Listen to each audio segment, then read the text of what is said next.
So my Vizio stopped working. I'm not sure what series this is or whatever. Once I remember, I'll probably put it in the description or whatever. So I'm just gonna show you that right now it's plugged up. It's plugged in right now. So you cut the power on and then you still get a black screen. I've been doing this trick for like ages. What's funny is the last time I did it, it worked for like a few months actually, like actually over a year. I think almost a year I didn't have to do this. It's been a long time, but anyways, you see that, you know, there's nothing on the screen.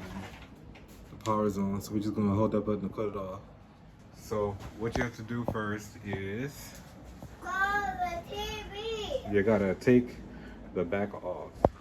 So I got this random screwdriver I found that was around the house. I'm gonna use this on the TV, basically like around, you know, all around here. I usually take this back part off. I think I'm gonna do it anyway. Just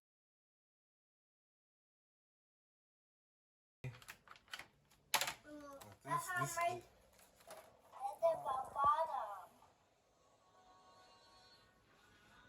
Okay guys, so the motherboard is this thing right here. So what you want to be mindful of is basically, you know, not mishandling it.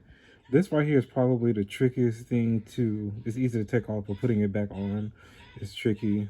I'm not gonna lie, you, I don't know what everything pretty much does, but what you want to do is just unplug everything. There are some screws on here, so just be careful not to crack your motherboard or anything like that. But it's pretty easy to do. Like if I can do it, anybody can do this.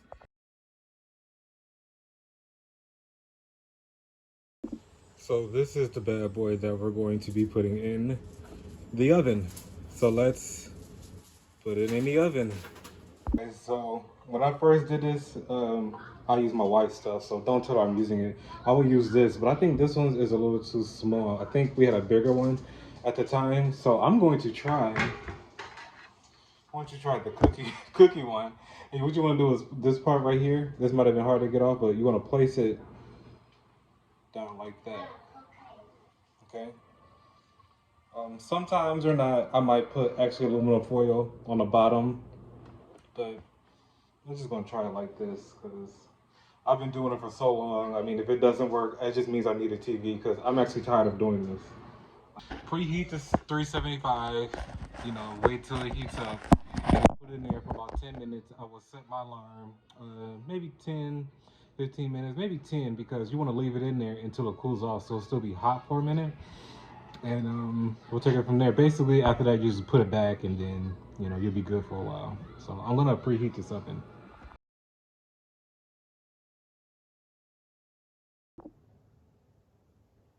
Okay, so as you see, I got the TV working. It's not fully back together. Sometimes I like to, and don't do everything that I do because, you know, be more delicate with your stuff. I just, at this point, I'm just a little over fixing this because I've done it so much and I know I need another TV. So don't do what I just did. But what I like to do is I like to check around this time once I plug everything back in, because if some of these are not in right, you might have no sound or might not have any picture. So I like to plug it in the power just to make sure around this point, because you don't want to put it all the way back together and then you find out like there's no picture and you might think, oh, I didn't do it right, but really it's basically the main thing I'll show you is this blue strip. It's so easy to put in, but it's so easy not to. It's just, if you guys find a good tutorial how to take this all apart, it's real easy. It's just sometimes that one gets tricky. And I think that one is what somebody said what the power was. So you see it's working. I'm gonna, you know, put it back together and you know, hook up everything and see how it goes.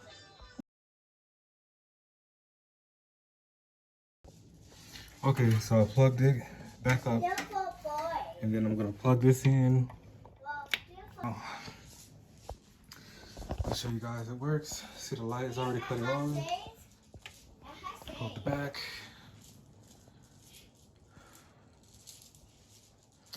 Bam, it works. I think the shortest amount of time that it worked for me is maybe maybe about like 3 months. Like it really works for a long time. I've heard different people say different things or whatever. Um, I think it really pretty much depends on what you use your TV for to make it overheat. Like when I first used to do it, I used to make sure that I didn't use my TV a lot. Um, so I would make sure that I cut it off and not leave it on overnight. Um, my kids have done that recently, so that's probably why it went down. But I'm telling you, like I think it's the third time I did it, it literally lasted for like a year. Maybe until now, maybe a little bit over a year.